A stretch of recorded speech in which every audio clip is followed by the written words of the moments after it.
Golaknath versus state of Punjab के case में 9 जजेस की बेंच को कॉन्स्टिट्यूट किया गया था।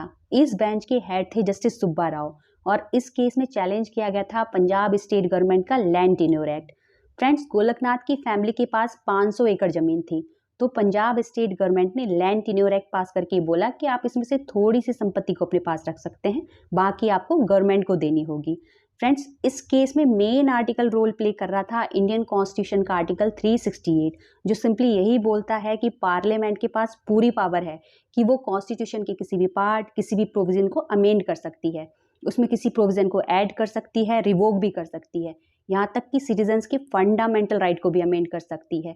लेकिन इस केस में हमारे ऑनरेबल सुप्रीम कोर्ट ने ये जजमेंट दिया कि आर्टिकल 368 के तहत पार्लियामेंट के पास लिमिटेड पावर है, अनलिमिटेड पावर नहीं है।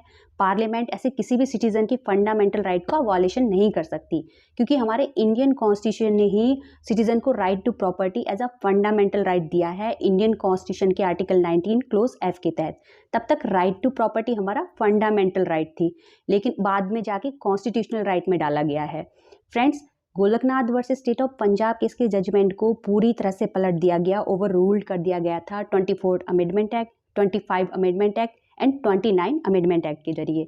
24 अमेंडमेंट एक्ट सिंपली यही बोलता है कि पार्लियामेंट के पास अनलिमिटेड पावर है कि वो कॉन्स्टिट्यूशन के किसी भी पार्ट, किसी भी प्रोविजन को अमेंड कर सकती है, यहाँ तक कि फंडामेंटल राइट को भी अमेंड कर सकती है। 25 अमेंडमेंट एक्ट ये बोलता है कि पार्लियामेंट के पास पूरी पावर है कि वो किसी भी सिटीजन की प्रॉपर्टी को पब्लिक यूज़ के लिए ले सकती है।